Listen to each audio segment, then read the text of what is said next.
الشیطان اللعین الرجیم بسم اللہ الرحمن الرحیم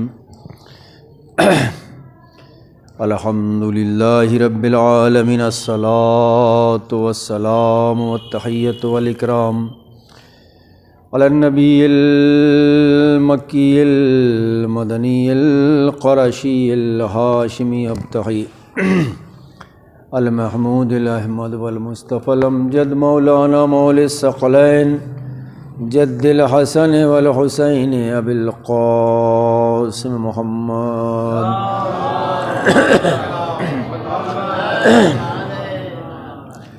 وعلى اہل بیتہ الطیبین الطاہرین المعصومین المظلومین ولعنۃ الدائمۃ علی اعدائہم اجمعین من الآن الی قیام یوم الدین اما بعد فقد قال اللہ تبارک وتعالی فی قرآنہ المجید وہو اصدق الصادقین وقولہ الحق بسم اللہ الرحمن الرحیم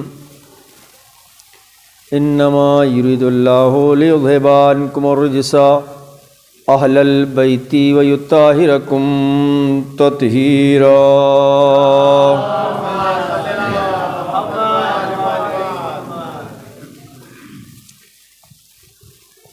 خالق کائنات مالک ارض و سما اپنی پاک و پاکیزہ کتاب قرآن کریم میں یہ ارشاد فرما رہا ہے، بے شک اللہ کا ارادہ یہ ہے اہل بیت کہ آپ کو ہر رجس، ہر برائی، ہر عیب سے دور رکھے، جیسا کہ دور رکھنے کا حق ہے۔ قرآن کریم کی یہ بہت ہی مشہور و معروف آیت ہے، قرآن کریم کے یہ بہت ہی مشہور و معروف فقرات ہیں، جس میں اللہ پنجتن پاک کی طہارت اور پاکیزگی کا اعلان کر رہا ہے۔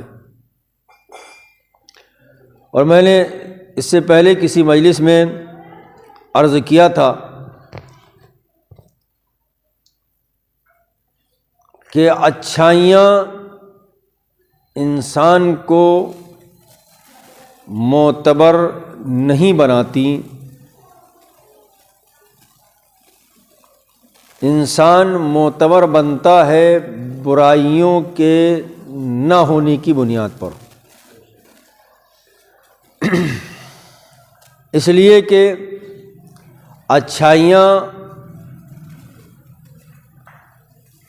ہر انسان میں پائی جاتی ہیں، جہاں برائیاں ہیں وہاں بہت سارے برے سے برے انسان میں دیکھ لیجئے کچھ نہ کچھ اچھائیاں پائی جاتی ہیں۔ انسان معتبر اور قابل اعتماد، قابل بھروسہ، قابل اعتبار اس وقت بنتا ہے جب اس کے اندر برائیاں نہ پائی جائیں۔ اپنے موضوع سے مرتبط ہونے کے لیے کہ انسان معتبر اس وقت بنتا ہے جب برائیاں نہ پائی جائیں۔ میں ایک چھوٹی سی مثال دوں گا۔ ایک شخص ہے جو کسی دوسرے شہر کا رہنے والا ہے، ہمارے شہر میں رہنے لگا کر آباد ہو گیا، لیکن اس کا رابطہ اپنے وطن سے برقرار ہے، اس کی زمین ہے، اس کی جائیداد ہے، مکان ہے، آتا جاتا رہتا ہے، لیکن ابھی جس شہر میں یہ آباد ہے اس شہر میں ہر نیک کام میں یہ بڑھ چڑھ کر حصہ لیتا ہے۔ اہل بیت کے فضائل میں قرآن کریم کی ساری آیتیں ایک طرف ہیں اور آیہ تطہیر ایک طرف ہے۔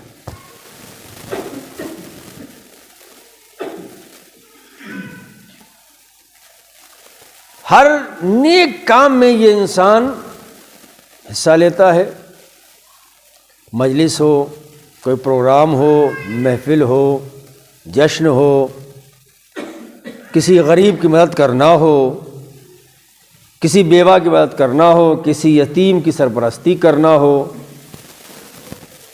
ہر اعتبار سے یہ انسان آگے آگے رہتا ہے، پیشہ پیش رہتا ہے۔ اب ظاہر سی بات ہے ایسے انسان کے لیے ہر انسان کے دل میں جگہ اپنے آپ خود بخود پیدا ہو جاتی ہے اور وہ لائق احترام بن جاتا ہے ایسے لوگوں کی نگاہ میں، انسانوں کی نگاہ میں۔ اب جس شہر میں یہ فی الحال مقیم ہے، یہاں کے کچھ لوگ کسی کام سے اس شخص کے آبائی وطن گئے، تو کہا بھائی چلو کسی کام سے گئے، وہاں اپنے کام سے فارغ ہونے کے بعد کہا یار ہمارے یہاں فلاں صاحب جو رہتے ہیں وہ ان کا وطن بھی تو یہی ہے، چلیے ان کے وطن میں جا کے دیکھ لیتے ہیں کہ وہ یہاں کیسے رہتے ہیں، کیا ہے ہوتا نا۔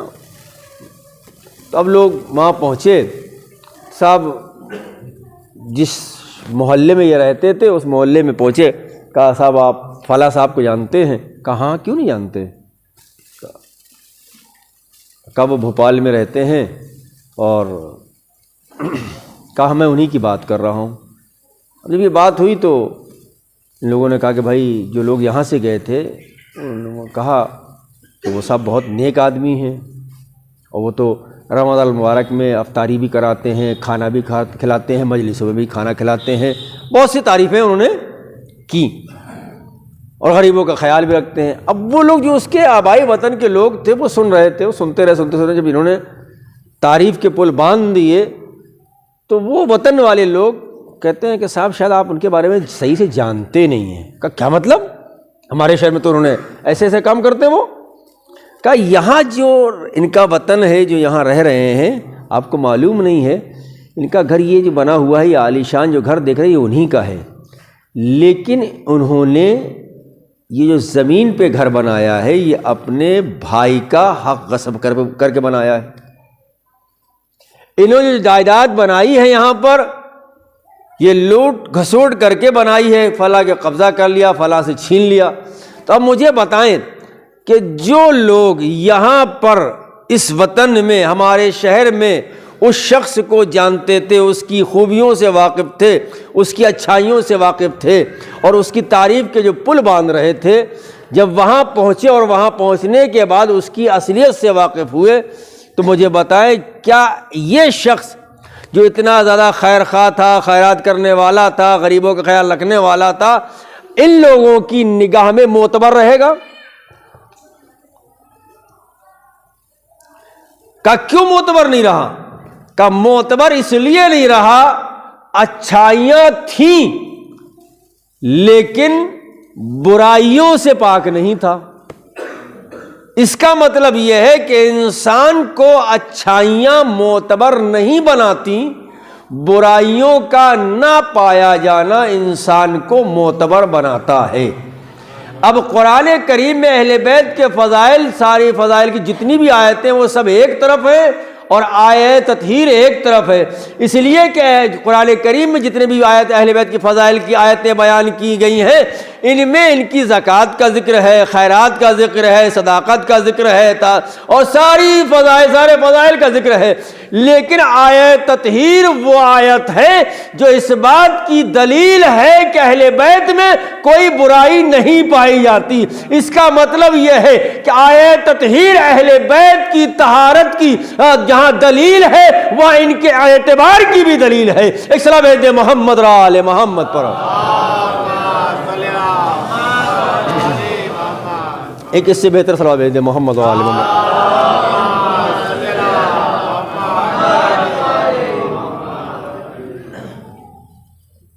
تو یہ واحد آیت ہے جس میں اہل بیت کی یہ کہا گیا کہ بے شک اللہ کا ارادہ یہ ہے کہ آپ کو ہر رجس، ہر برائی، ہر عیب سے دور رکھے۔ رجس کسے کہتے ہیں؟ بہت توجہ رکھیے گا، یہیں سے جڑ جائیے آپ. اور میں بارہا مجلسوں میں کہتا رہتا ہوں کہ یہ سوچ کے نہ سنیے گا کہ اظہر صاحب پڑھ رہے ہیں، کیونکہ اگر وہ سوچ کے پڑھیں سنیں گے تو آپ کو کوئی بات جلدی سے سمجھ میں آئے گی بھی تو پھر نہیں.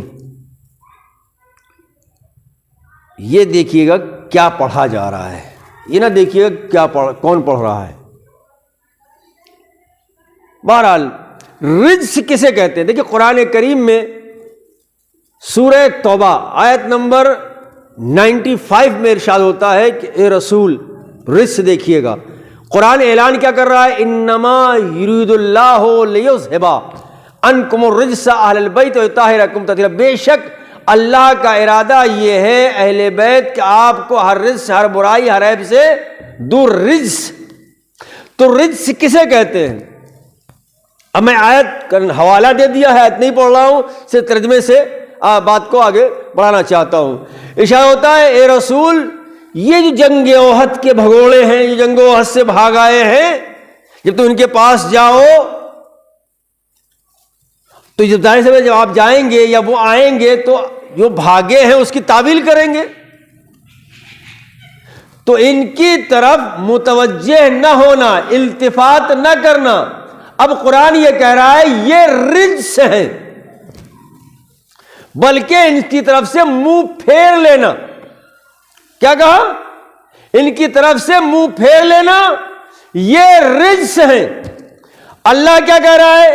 اہل بیت اللہ کا ارادہ یہ ہے کہ تم کو ہر رجس، ہر برائی، ہر عیب سے دور رکھے، جیسا کہ دور رکھنے کا حق ہے. اور رجس کون ہے؟ کہ رجس وہ ہے جو جنگ احد سے بھاگے، رسول نے ان سے منہ پھیرا. تو جنگ احد میں مرکزی حیثیت رسول کو حاصل ہے. اس کا مطلب یہ ہے کہ جس سے رسول منہ پھیرے وہ رجس. تو جنگ احد میں مرکز محمد کی ذات، آیے تطہیر میں مرکز طہارت فاطمہ کی ذات، فاطمہ کی ذات. تو جب اگر ایک معصوم کسی سے منہ پھیرے تو وہ رجس. اب اگر ایک معصومہ کسی سے منہ پھیر لے تو کیا وہ رجس نہیں ہے؟ ایک صلاۃ بھیج دے محمد اور آل محمد پر.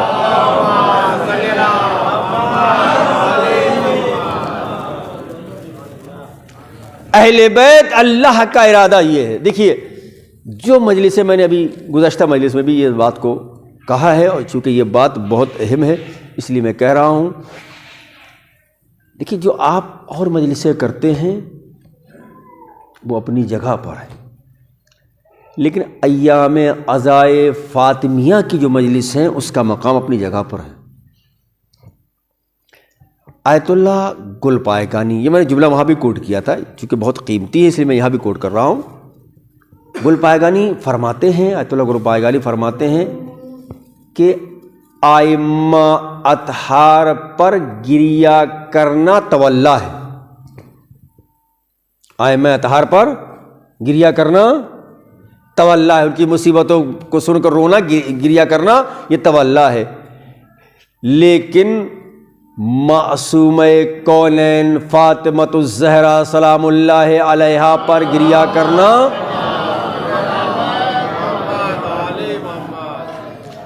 تولا بھی ہے اور تبرہ بھی ہے. بہت اہم بات ہے عزیزو، میں نے اس لیے دوبارہ اس کو کوٹ کیا ہے کہ سیدہ پر گریہ کرنا، رسول کی اکلوتی بیٹی پر گریہ کرنا تولا بھی ہے، تبرہ بھی ہے.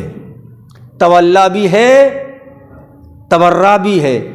یہ مجلسیں ظالم اور مظلوم کی پہچان بھی ہے، قاتل اور مقتول کی پہچان بھی ہے، حق اور باطل میں تمیز کرنے کا ذریعہ ہے، صداقت اور سچائی اور جھوٹے ہونے کا کون جھوٹا ہے کون سچا ہے اس کا ایک بہترین ذریعہ ہے. یوں کہا جائے کہ یہ مجلسیں جو مجلس ایام عزائے فاطمیہ میں جو منعقد ہو رہی ہیں، اگر دیکھنا ہے کہ ظالم کون ہے، مظلوم کون ہے، اگر دیکھنا ہے کہ قاتل کون ہے، مقتول کون ہے، اگر دیکھنا یہ ہے کہ تولا کیا ہے، تبرہ کیا ہے، آپ دیکھیں آپ جتنی بھی مجلسیں ہوتی ہیں، محرم میں آپ مجلسیں کرتے ہیں، ایام اعضاء میں مجلسیں کرتے ہیں، کوئی قید نہیں ہے، جو بھی آتا ہے آ کر بیٹھ جائے۔ اس مجلس میں بھی قید نہیں ہے کہ کوئی بھی آئے آ کر بیٹھ جائے، ہمیں اس سے مطلب نہیں ہے، اس لیے کہ فرش اعضاء بچ گیا، اب آنے والے کو آنا چاہیے کوئی بھی ہو۔ لیکن تھوڑا سا فرق یہ ہے کہ ان مجلسوں میں جب کوئی انسان آتا ہے تو آنے کے بعد یہ کہتا ہے کہ میں حسینی ہوں، میں حسین کا ماننے والا ہوں، حسین کے چاہنے والا ہوں، میں حسینی ہوں۔ جب اس نے کہا کہ میں حسینی ہوں، اس کا مطلب یہ ہے وہ یہ بھی کہے گا میں حسینی ہوں، میں ہرملہ والا نہیں ہوں، میں یزید والا نہیں ہوں، میں شمر والا نہیں ہوں، بلکہ وہ یہ کہے گا کہ میں حسین پر روؤں گا بھی، حسین سے محبت بھی کروں گا، قاتل حسین پر لعنت بھی کروں گا۔ ان مجلسوں میں بنیادی فرق یہ ہے کہ ان میں جو بھی آئے گا وہ حسینی ہونے کا دعویٰ بھی کرے گا، ہرملہ کے ساتھ نہ ہونے کا دعویٰ کرے گا، یزید کے ساتھ نہ ہونے کا دعویٰ کرے گا، قاتلان حسین پر لعنت بھی کرے گا۔ لیکن ان مجلسوں کا امتیاز یہ ہے جب کوئی ان مجلسوں میں آئے گا اور یہ کہے گا کہ میں فاطمی ہوں تو اس کو قاتل فاطمہ پر لعنت بھی کرنا پڑے گی۔ یہ بہت بڑا فرق ہے عزیزو، یہ بہت بڑا امتیاز ہے عزیزو۔ قاتل فاطمہ پر لعنت بھی کرنا پڑے گا، اور ہر کوئی قاتل فاطمہ پر لعنت کر نہیں سکتا۔ وہاں تو تم کہہ کے بچ جاؤ گے کہ میں حسینی ہوں، یہاں یہ بھی کہنا پڑے گا کہ میں فاطمی بھی ہوں اور قاتل فاطمہ پر لعنت کرنے والا بھی ہوں۔ ایک سلام ہے محمد را آل محمد پر۔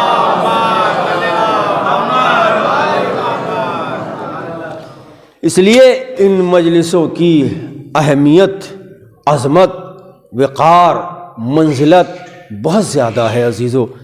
یہ حق اور باطل میں تمیز کرنے کی مجلسیں ہیں، حق اور باطل میں تمیز کرنے کی مجلسیں ہیں، صداقت اور کذابیت میں تمیز کرنے کی مجلسیں ہیں، ظالم اور مظلوم میں امتیاز پیدا کرنے کی مجلسیں ہیں، قاتل اور مقتول میں امتیاز کرنے کی مجلسیں ہیں۔ جب اس مجلس میں آ گئے تو اب ظاہر سی بات ہے مجلس ایام عزائے فاطمیہ میں مجلسیں منعقد ہو رہی ہے، اس میں ہم سب کو ہر طرح سے شریک ہونا چاہیے،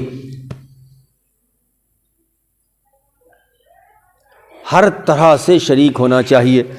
ایک چھوٹا سا واقعہ اور، تاکہ چونکہ مجالسوں سے 3 مجلسیں ہیں اس لیے مرتبط رہے موضوع سے، چھوٹا سا واقعہ اور سن لیجیے۔ ابھی جس کا واقعہ جن آیت اللہ کے میں نے واقعہ آپ کی خدمت میں چھوٹا سا جو ان کے الفاظ، ان کی فقرات میں نے آپ کی خدمت میں عرض کیے تھے، انہی کا ہی کہ ان کی وفات کے بعد، یعنی آیت اللہ گلپائگانی کی انتقال کے بعد کسی شخص نے ان کو خواب میں دیکھا، اور خواب میں دیکھتا ہے اور دیکھنے کے بعد کیا دیکھا کہ آیت اللہ ہے، مجتہد ہے، آغا ہے، مجلس فاطمیہ میں جو عزادار آئے ہیں ان کی پذیرائی کر رہے ہیں۔ پذیرائی کر رہے ہیں مطلب ان کو کھانا کھلا رہے ہیں، ان کو پانی پلا رہے ہیں، ان کی خدمت کر رہے ہیں۔ جب خواب دیکھنے والے نے ان سے پوچھا آغا آپ اور یہ خدمت کر رہے ہیں؟ کہا میں اس لیے کر رہا ہوں تاکہ عرض ادب بیان کر سکوں۔ یعنی مطلب کیا ہو، نتیجہ کیا نکلا؟ نتیجہ یہ نکلا کہ ہم اور آپ کتنے بڑے ہی منصب اور عہدے پر پہنچ جائیں، لیکن جب سیدہ کے در پہ آئیں، سیدہ کی مجلس میں آئیں تو اپنے کو چھوٹا بنا کے آنا پڑے گا۔ جب چھوٹا بنا کے آؤ گے یہاں سے بڑے بن کے جاؤ گے، اگر یہاں بڑے بن کے آؤ گے چھوٹے بن کے جاؤ گے۔ ایک صلاۃ بھیج دے محمد را آل محمد، تاکہ موضوع سے میں الگ نہ ہوں۔ ارشاد ہوتا ہے کہ اللہ کا ارادہ یہ ہے کہ اہل بیت آپ کو ہر رزق، ہر برائی، ہر عیب سے دور رکھے۔ اب ظاہر سی بات ہے جوان نوجوانوں کی، ہم سب کی دوستی دوسرے افراد سے بھی ہے، بہت سے لوگوں کے ساتھ ہم اٹھتے ہیں بیٹھتے بھی ہیں۔ کبھی کبھی ایسے سوال آتے ہیں، کوشچن آتے ہیں، لوگ پوچھتے ہیں مولانا یہ ہمارا دوست ہے یا ہمارا فلاں دوست ہے، بہت عزیز ہے ہمیں، ہم دونوں ایک دوسرے سے بہت محبت کرتے ہیں، بہت گہری دوستی ہے ہماری، اور اہل بیت سے محبت بھی کرتا ہے وہ، لیکن مولانا بات یہ ہے کہ میں جب بھی اس کو چاہتا ہوں کہ تم ادھر آ جاؤ، وہ آتا نہیں ہے، وہ آتا نہیں ہے۔ ریزن کیا ہے؟ سبب کیا ہے؟ محبت کا دعویٰ بھی کر رہا ہے، ہماری دوستی بھی بہت ہے، لیکن اہل بیت کے قریب نہیں آتا۔ قرآن کیا کہہ رہا ہے؟ انما یرید اللہ لیذھب عنکم الرجس اہل البیت ویطہرکم تطہیرا۔ اللہ کا ارادہ یہ ہے کہ ہر عیب، ہر رجس، ہر برائی کو تم سے دور رکھے۔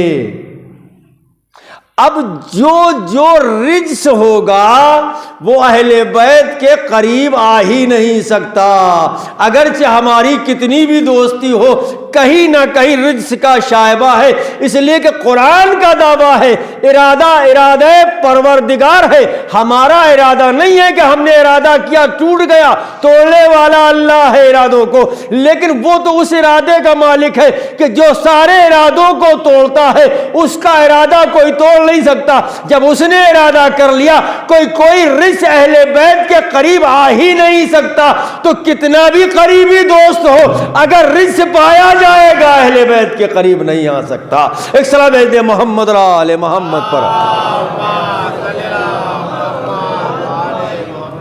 ایک اور اسے بہتر بھیج دے محمد اور آل محمد پر،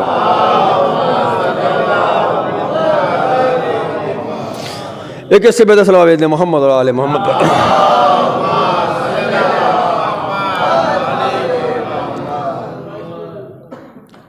تو اللہ کا ارادہ ہے۔ اب دیکھیں، یعنی اس کا مطلب یہ ہے کہ اہل بیت مجسمہ طہارت ہے، اور ہماری طہارت میں اور اہل بیت کی طہارت میں بہت بڑا فرق ہے۔ اہل بیت کی طہارت سمندر کی طہارت، میں سمجھانے کے لیے بات کہہ رہا ہوں، نہ یہ کہ آپ ان کی طہارت کو سمندر سے ملا دیں، سمجھانے کے لیے کہہ رہا ہوں، اس لیے کہ قرآن نے فرمایا مرج البحرین یلتقیان، دو سمندر مل گئے، یخرج منہما اللؤلؤ والمرجان، جب یہ دو سمندر ملے تو لولو اور مرجان اس سمندر سے نکلے، لولو حسن ہے، مرجان حسین ہے۔ اب میں الفاظ کو اور واضح کرتا ہوں، مرج البحرین یلتقیان، یہ دو سمندر مل گئے۔ یہ دو سمندر کون سے دو سمندر تھے؟ تو علماء نے، مفسرین نے لکھا مرج البحرین، دو سمندر سے مراد ایک سمندر عصمت ہے، ایک سمندر ولایت ہے۔ سمندر عصمت کو فاطمہ کہتے ہیں، سمندر ولایت کو علی کہتے ہیں۔ ایک سلام دے محمد اور آل محمد پر۔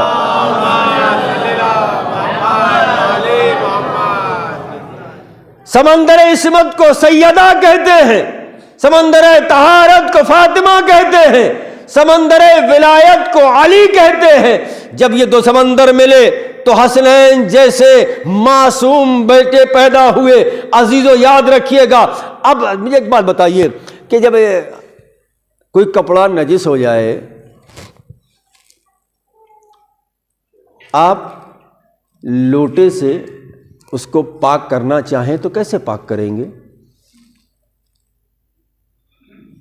لوٹے سے؟ کہا مولانا پہلے تو نجاست کو ہٹانا پڑے گا، پھر اس کے بعد پانی ڈالنا پڑے گا، 3 مرتبہ نچوڑنا پڑے گا، تب پاک ہوگا۔ ٹھیک ہے، لیکن ہم ایک کر سے زیادہ پانی سے پاک کر رہے ہیں، کیا نجاست کو بھی دور کرنا پڑے گا؟ اور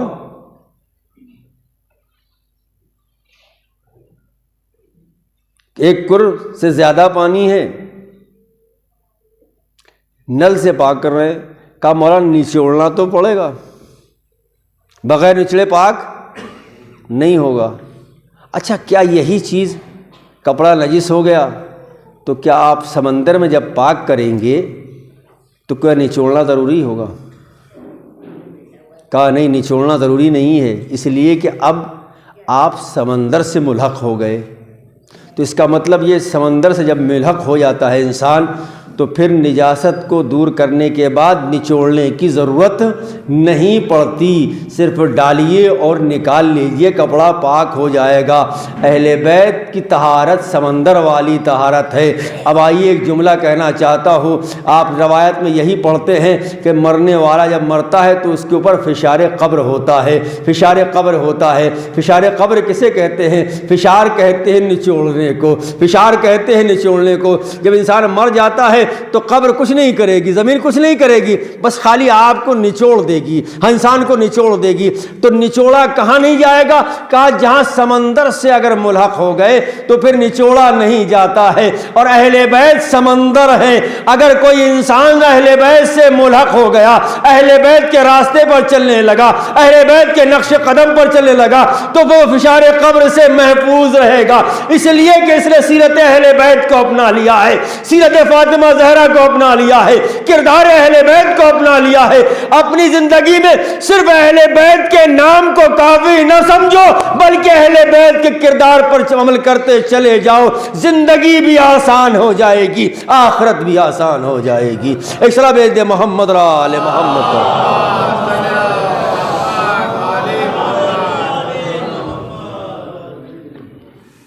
ایک صاحب تھے،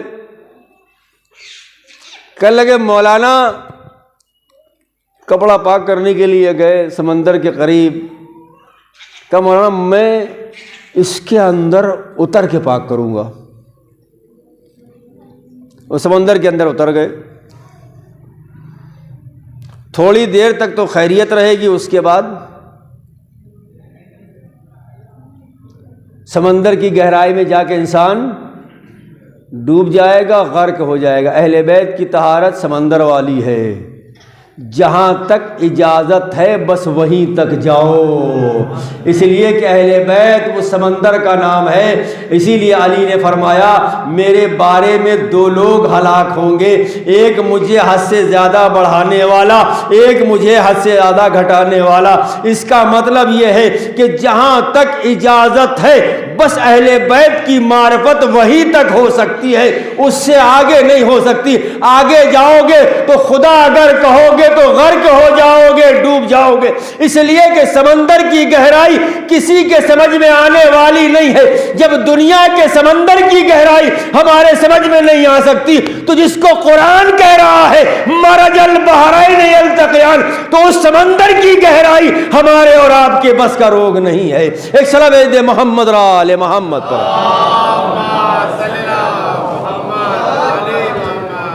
ایک اس سے بہتر صلاح بھیج دے محمد را آل محمد پر۔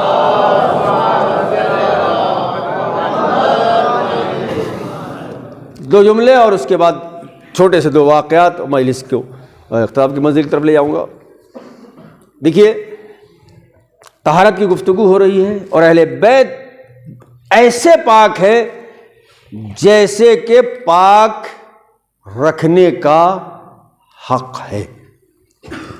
دیکھیے پانی پاک ہوتا ہے لیکن ہر پانی ویسا پاک نہیں ہوتا جیسے کہ پانی کا حق ہے۔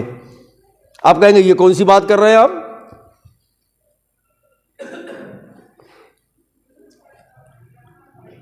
گرمی کے موسم میں، ابھی چونکہ رمضان مبارک ظاہر اب کی بھی گرمی میں ہی آئیں گے، شربت بناتے ہیں اور آپ ٹنکی میں بھر دیا، جس کو پینا ہے پی لے۔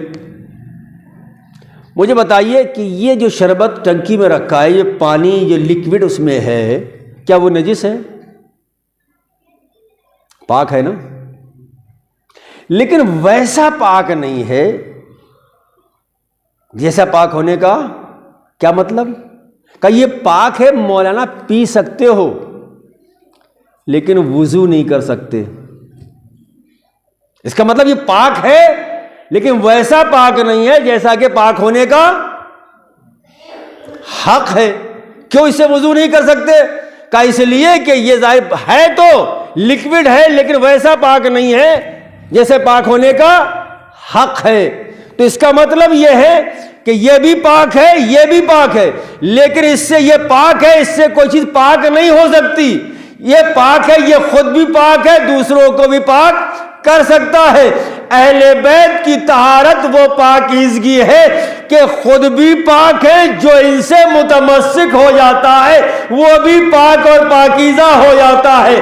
عالم یہ ہے کہ اگر چادر مس ہو جائے تو چادر تطہیر بن جاتی ہے، اگر نسل منسوب ہو جائے تو سید زادہ بن جایا کرتی ہے۔ سید محمد آل محمد۔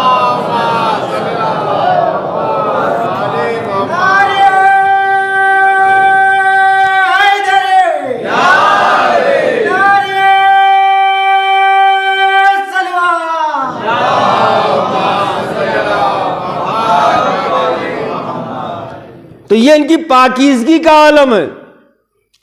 ہم شعوری اور لاشعوری دونوں طرح سے نجس ہو سکتے ہیں۔ شعوری اور لاشعوری، اب یہ کون سی بلا ہے بھیا، شعوری اور لاشعوری؟ کہ جانتے بوجھتے بھی نجس ہو سکتے ہیں اور انجانے میں بہت آسان کر رہا ہوں، اور انجانے میں بھی نجس ہو سکتے ہیں۔ معلوم ہے کہ یہ نجس ہے، ہم نے پھر بھی اس کو چھو لیا، نجس ہو گئے۔ بھئی اب ہمارے یہاں تو نہیں ہے، وہ شاید کسی کے یہاں ہو تو نہیں معلوم کہ نجس جانور پالنے کا بہت شوق رہتا ہے نا لوگوں کو، نہلا بھی رہے ہیں، دھلا بھی رہے ہیں، وہ سب کیا ہے۔ اور کچھ اپنے یہاں بھی لوگوں کے ظاہر سی بات شوق ہوتے ہیں، لیکن وہ جو جہاز شریعت نے جتنی دی ہے اتنی حد تک تو اس کو پال سکتے ہیں، لیکن اس کے علاوہ اب لوگ بہانہ کرتے ہیں کہ صاحب ہم تو اس لیے کر رہے ہیں۔ دیکھیے، مولوی سے بہانہ کر سکتے ہو، مولا سے بہانہ نہیں کر سکتے۔ طبیعت کو بہلا سکتے ہو، شریعت کو نہیں بہلا سکتے، ہے نا۔ ارے مولانا کیا بتایا ایسے، اس لیے یوں ہے یوں ہے یوں ہے۔ اس کو نہلایا، بھیا نجس ہوئے، معلوم ہے کہ یہ نجس ہے، اس کے بعد بھی گیلا تھا، اس کو نہلایا، ابھی تو ہم نجس ہوئے نہیں ہوئے۔ یہ کیا، یہ شعوری طور پر۔ لاشعوری طور پر کیا ہے، مجلس پڑھ رہا ہوں، ماشاءاللہ سے یہ ممبر بہت اچھا ہے، اس میں ساری چیزیں بہت اچھی طریقے سے وہ ہے۔ ایک جگہ میں مجلس پڑھ رہا تو وہاں کیل نکلی ہوئی تھی ممبر سے، تھوڑی سی کیل کہیں سے۔ اب مجلس پڑھتے پڑھتے دھیان نہیں دیا، ہاتھ اس کیل پر لگا، زخم ہو گیا، خون نکلا، مجھے معلوم ہی نہیں۔ ہاتھ نجس ہوا یا نہیں ہوا؟ ہم نے وہ اسی ہاتھ سے رومال پکڑ لیا، رومال نجس ہوا یا نہیں ہوا؟ اسی رومال سے ماتھے پہ پسینہ آیا، میں نے وہ پوچھ لیا، نجس ہوا یا نہیں ہوا؟ یہ سب کیا ہو رہا ہے، یہ لاشعوری طور پر ہو رہا ہے۔ یعنی ہم شعوری اور لاشعوری دونوں طرح سے نجس ہو سکتے ہیں۔ اہل بیت نہ شعوری طور پر نجس ہو سکتے ہیں، نہ لاشعوری طور پر نجس ہو سکتے ہیں۔ وہ ایسے پاک ہے، وہ ایسے پاک ہے، وہ ایسے پاک ہے کہ اللہ نے اپنے گھر میں ان کو پیدا کیا اور دنیا کے سامنے بتا دیا کہ دیکھو یہ ایسے پاک ہے جو تمہارے لیے خانہ کعبہ پاک اور پاکیزہ ہے۔ ہم علی کو اپنے گھر میں پیدا کر کے یہ بتانا چاہ رہے ہیں کہ یہ ایسے پاک ہے کہ اللہ بھی اپنے گھر میں ان کو جگہ دے رہا ہے۔ ایک سلام دے محمد آل محمد۔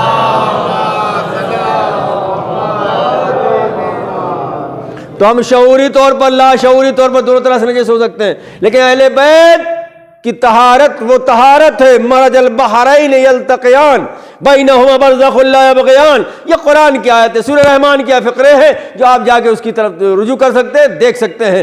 اہل بیت علیہ السلام ایسے پاک و پاکیزہ جس کا اعلان قرآن کر رہا ہے، جس کی طہارت کی گواہی قرآن کریم دے رہا ہے، جن کے فضائل قرآن کریم پڑھ رہا ہے، ظاہر سی بات ہے ان بابرکت ذوات مقدسہ پر کوئی الزام لگائے، کوئی کچھ کہے تو کیا ان کے اوپر کوئی فرق پڑے گا؟ کیا ان کے اوپر فرق نہیں پڑتا، اس لیے کہ اللہ نے ان کو پاک اور پاکیزہ بنایا ہے، اس لیے کہ اللہ نے پاک و پاکیزہ بنایا ہے۔ جب اللہ نے ان کو پاک و پاکیزہ بنایا ہے، قرآن کریم کو بھی اللہ نے پاک و پاکیزہ بنایا ہے۔ قرآن پر کسی کو کہنے سے کوئی حرف نہیں آ سکتا، رسول کے اوپر الزام لگانے سے رسول پر کوئی الزام لگ نہیں سکتا، اس لیے کہ اللہ نے ان کو پاک و پاکیزہ بنایا ہے۔ آج ایک شخص بھی کہنے کے لائق نہیں ہے، کھڑا ہوتا ہے اور ہونے کے بعد کہتا ہے قرآن میں اتنی آیتیں ہیں جو انسان کو قتل و غارت کی طرف دعوت دے رہی ہیں، ان آیتوں کو نکال دو، 26 آیتوں کو نکال دو۔ ارے بھائی، قرآن کی ایک آیت کو سمجھنے کے لیے 26 سال بھی ناکافی ہے، تم قرآن کی 26 آیتوں کو نکالنے کی بات کر رہے ہو۔ ذرا سوچو تو صحیح، تم قرآن کو نکالنے کی بات کر رہے تھے، اسلام نے تمہیں ہی قرآن سے باہر کر دیا، تمہیں ہی اسلام سے باہر کر دیا ہے۔ یہ تو انتقام پروردگار ہے، قسم خدا کی یہ بھی رحمت پروردگار ہے کہ اللہ نے اس کو اسلام سے باہر کر دیا۔ پتہ نہیں وہ اسلام کا لبادہ اوڑھ کر پتہ نہیں اور کیا کیا گل کھلاتا۔ یا اللہ کی رحمت ہے کہ دیکھو ہم نے اس کو یہاں سے نکال دیا، اسلام سے باہر کر دیا۔ اب دیکھیے قرآن کریم میں بھی ارشاد ہوتا ہے یُضِلُّ بِهِ کثیرا، قرآن کے الفاظ ہے کہ بہت سے قرآن پڑھنے والے قرآن کو پڑھ کر گمراہ ہوئے ہیں۔ یُضِلُّ بِهِ کثیرا، بہت سے قرآن کو پڑھنے والے قرآن کو پڑھ کے گمراہ ہو گئے۔ کہا مولانا یہ کون سی بات کر رہے ہو، قرآن کو پڑھ کے گمراہ ہو گئے؟ کہا اس کے لیے کوئی ثبوت، کوئی دلیل، کوئی مصداق؟ کہا تمہارے تک مصداق نہیں پہنچا، لیکن تمہارے زمانے میں ایک مصداق کھڑا ہوگا، اس کو دیکھ لینا اور سمجھ جانا یُضِلُّ بِهِ کثیرا، قرآن کو پڑھ کے بھی لوگ گمراہ ہوتے ہیں۔ اس لیے گمراہ ہوتے ہیں اس لیے کہ قرآن کو پڑھا تو ہے، سمجھنے کی کوشش بھی کی، لیکن در اہل بیت سے ہٹ کے جب سمجھو گے قرآن تمہیں گمراہ کر دے گا۔ اگر در اہل بیت سے متمسک ہوگے، قرآن کو سمجھو گے، قرآن تمہاری ہدایت بھی کرے گا، قرآن تمہیں روشنی بھی دے گا۔ ایک صلوات محمد اور آل محمد پر، ایک اور صلوات محمد اور آل محمد پر۔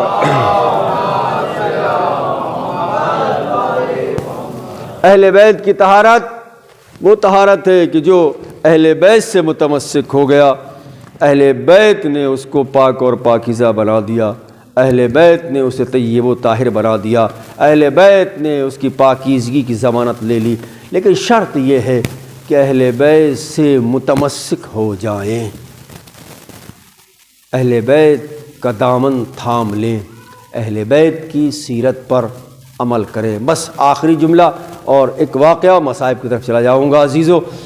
آیہ تطہیر میں جیسا کہ حدیث کے صاحب میں نے گزشتہ مجلس میں عرض کیا، تھوڑی سی تفصیل میں نے عرض کی وہاں پر کہ آیہ تطہیر میں مرکزی حیثیت کس کو حاصل ہے؟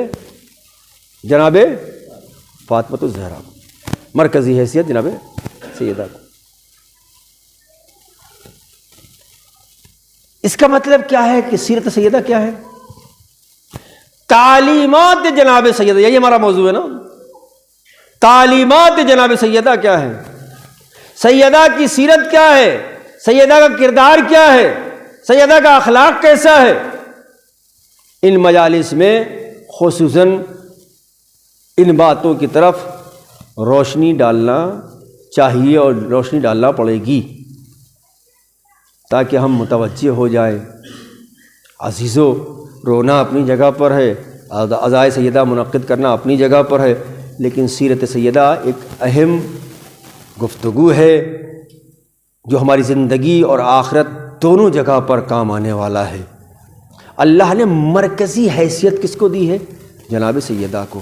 اس کا مطلب یہ ہے یہ مرکزی حیثیت سیدہ کو دی ہے، طہارت کے عنوان سے جب مرکزی حیثیت سیدہ کو دی ہے تو ہمارے اندر بھی رجس نہیں پایا جانا چاہیے، ہمارے اندر بھی برائیاں نہیں پائی جانا چاہیے، ہمارے اندر بھی سچائی پانا چاہیے، سچائی پایا جانا چاہیے، ہمارے اندر بھی صداقت ہونا چاہیے، ہمارے اندر بھی سخاوت ہونا چاہیے، ہمارے اندر جھوٹ کا نام و نشان نہیں ہونا چاہیے، کذب کا نام و نشان نہیں ہونا چاہیے، حسد اور کینے کا نام و نشان نہیں ہونا چاہیے، اس لیے کہ ہم سیدہ والے ہیں، اس لیے کہ ہم فاطمی ہیں، اس لیے کہ ہم سیدہ کے ماننے والے ہیں، اس لیے کہ ہم سیدہ کے چاہنے والے ہیں۔ سیدہ نے اپنی سیدہ کی زندگی کا مطالعہ کرے، آپ کو معلوم ہوگا کہ جس کی طہارت کی ضمانت قرآن لے رہا ہے، جس کی صداقت کی ضمانت قرآن لے رہا ہے، ظاہر سی بات ہے ہم اپنی زندگی میں سچے رہیں، ہم اپنی زندگی میں طاہر رہیں، یقین جانیے یہی وہ شخص ہوگا سیدہ کا سچا چاہنے والا کہلائے گا، سیدہ کا سچا ماننے والا کہلائے گا۔ کردار سیدہ ایک چھوٹا سا واقعہ، ہماری مائیں اور بہنیں بہت توجہ سے سنیں، اور ہم سب کے لیے لازم اور ضروری ہے کہ ہم کردار سیدہ کو اپنانے کی کوشش کریں۔ میں نے خطبہ جمعہ میں بھی عرض کیا ہے کہ جناب سیدہ صرف عورتوں کے لیے نمونۂ عمل نہیں ہیں، انسانیت کے لیے نمونۂ عمل ہے، انسانیت کے لیے نمونۂ عمل ہے۔ میں نے خطبے میں عرض کیا تھا، امام حسن دیکھتے ہیں رات کا وقت ہے، مادر گرامی اٹھتی ہیں، بستر کو چھوڑتی ہیں، مصلی عبادت پر جاتی ہیں، نماز پڑھتی ہیں، دعا کرتی ہیں۔ جب دعا کرتی ہیں تو عزیزو امام نے دیکھا کہ اماں اپنے لیے کچھ بھی نہیں مانگ رہی، اپنے لیے ایک بھی نعمت کا سوال نہیں کیا، پڑوسیوں کے حق میں دعا کر رہی ہیں۔ جب دعا سے فارغ ہوئیں تو امام حسن نے سوال کیا، مادر گرامی آپ کو میں نے دیکھا کہ آپ نے اپنے لیے کوئی چیز نہیں مانگی، آپ نے ہمیشہ اپنے پڑوسیوں کے لیے دعا کرتی رہیں۔ تو فرمایا پہلے پڑوسی ہیں بعد میں گھر والے ہیں۔ کیا کردار ہوا، کیا سبق ملا؟ اللہ اکبر۔ تعلیمات سیدہ صرف زبانی گفتگو نہیں، سیدہ نے اپنی تعلیمات کو عملی جامہ پہنا کر آنے والے نسلوں تک یہ پیغام پہنچایا ہے کہ سیدہ عمل کر کے بتا رہی ہے، اگر تم محب سیدہ بننا چاہتے ہو، ہماری مائیں اور بہنیں کنیز سیدہ بننا چاہتی ہیں تو میری تعلیمات کو اپناتے چلے جانا، تم محب سیدہ بھی بنتے نہ چلے جاؤ گے، تم کنیزان سیدہ بھی بنتی چلی جاؤ گی۔ انشاءاللہ کل سے گفتگو مکمل تعلیمات پر ہوگی۔ بہت عظیم کردار ہے جناب سیدہ کا، بہت عظیم کردار ہے جناب سیدہ کا، چاہے وہ بیٹی کی حیثیت سے ہو، چاہے وہ زوجہ کی حیثیت سے ہو، اور چاہے وہ ماں کی حیثیت سے ہو، بس دو جملے مصائب کے۔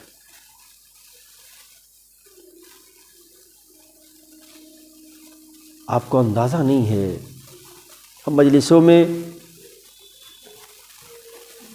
صرف مصیبتوں کے چند جملے پڑھتے ہیں، سنتے ہیں اور گریہ کرنے لگتے ہیں۔ سیدہ پر جو مصیبتیں پڑی ہیں اس کا کوئی حق ادا نہیں کر سکتا، اس کے بیان کا کوئی حق ادا نہیں کر سکتا۔ ذرا سوچئے، غور کیجئے، وفات رسول کے بعد 3 مہینے اور 3 مہینوں میں وہ مصیبتیں، کیا ہوا حسدی؟ سبت علیہ مصائب لو انہا سبت علیہ میں سرنا لیالیا، اے بابا آپ کے بعد مصیبتوں کے پہاڑ ڈال دیے گئے، اگر یہ مصیبتیں دنوں پر پڑتی تو راتوں میں تبدیل ہو جاتے۔ اللہ اکبر۔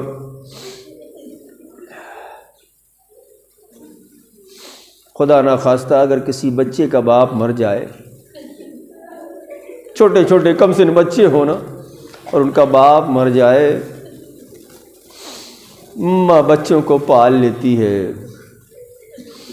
کسی کے گھر برتن دھو کے بچوں کو پال لیتی ہے، کسی کے کپڑے دھو کر بچوں کو پال لیتی ہے، کام کر کے بچوں کو پال لیتی ہے، لیکن اگر ماں مر جائے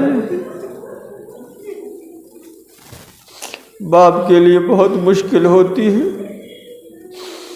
علی مسجد میں بیٹھے ہوئے رو رہے ہیں، سلمان آگے بڑھے، یہ میرے مولا کیوں رو رہے ہو؟ کہا سلمان جب میں گھر جاتا ہوں کبھی زینب روتی ہوئی نظر آتی ہے، ارے کئی حسین روتے ہوئے نظر آتے ہیں، کئی حسن نظر آتے ہیں، بہت مشکل مرحلہ ہوتا ہے عزیزوں۔ اور سیدہ جیسی ماں، اللہ اکبر، سیدہ جیسی ماں، سیدہ جیسی ماں آواز دیتی ہیں، بی بی سیدہ سبت علیہ مصائب لونا سبت علیہ میں سرنا لیالیا، اے بی بی کون سی مصیبتیں ٹوٹ گئی۔ عزیز تاریخ کہتی ہے، آخری جملہ سن لیجئے، آخری وقت جناب سیدہ کا علی سرحال تشریف فرما ہے، ایک مرتبہ علی نے دیکھا سیدہ رو رہی ہیں، زاروں قطار رو رہی ہیں، علی بھی رو رہے ہیں۔ کچھ دیر گزر گئی، علی نے ایک سوال کیا، بنت رسول یہ بتائیے آپ کیوں رو رہی ہیں؟ کہا اے میرے والی و وارث میں اس لیے نہیں رو رہی ہوں کہ میرے اوپر مصیبتیں پڑی، میں اس لیے رو رہی ہوں کہ ابھی تک میں آپ کی مصیبتوں میں شریک تھی، مگر میرے بعد ارے آپ کو تنہا مصیبتوں کا سامنا کرنا پڑے گا۔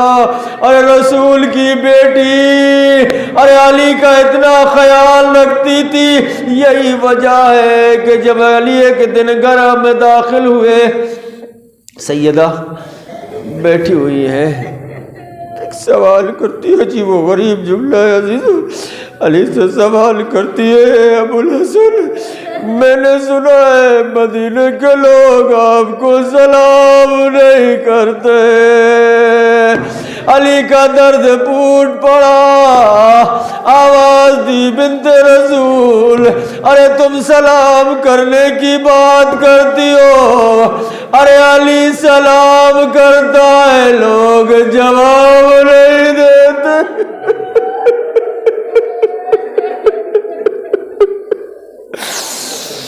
علی سلام کرتا ہے لوگ جواب نہیں دیتے۔ بعد سیدہ علی کی تنہائی، ارے قبر سیدہ پر کھڑے ہوئے ایک جملہ کا علی نے، یا رسول اللہ میں نہیں بتا سکتا آپ کی بیٹی پر کتنی مصیبتیں پڑی، ارے آپ خود اپنی بیٹی سے پوچھ لیجئے گا، ارے گھر میں آگ کیسے لگائی، ارے محسن کو کیسے شہید کیا گیا، ارے پہلو کو کیسے زخمی کیا گیا۔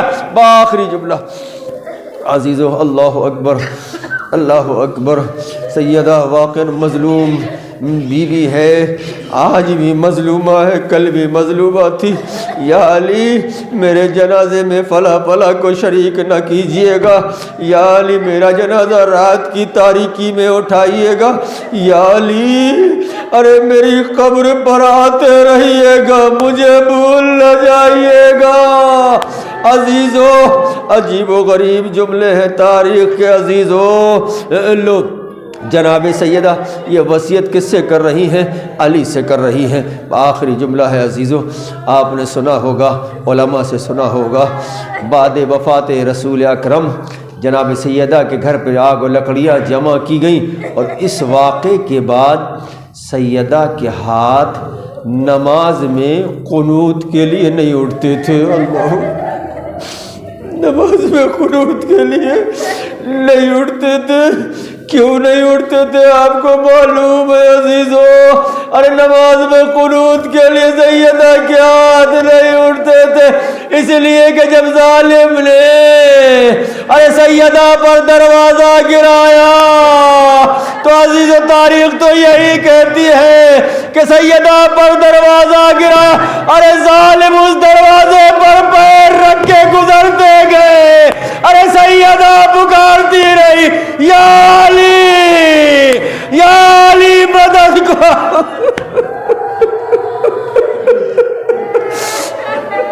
ابھی سیدہ کا پہلو زخمی تھا کہ ایک مرتبہ سیدہ نے دیکھا کہ علی کے گلے میں رسی کا پھندا ڈالا گیا، علی کو کھینچتے ہوئے باہر لے جایا جانے لگا۔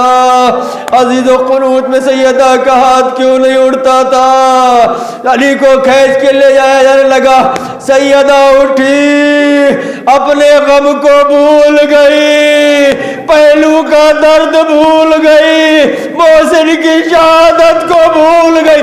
اٹھی، اٹھنے کے بعد علی کے عمر کے دامن کو پکڑا، ارے ایک ظالم نے ایسی تلوار ماری، ارے سیدہ کے ہاتھ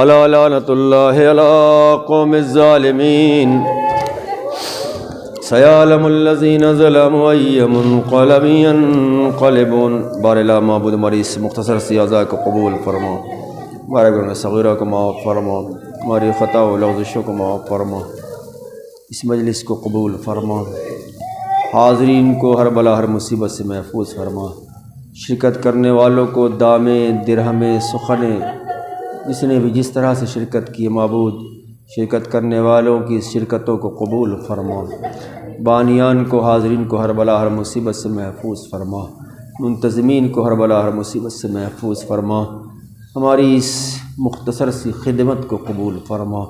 بار الہ معبود ہمیں عزادار بی بی سیدہ بننے کی توفیق مرحمت فرما۔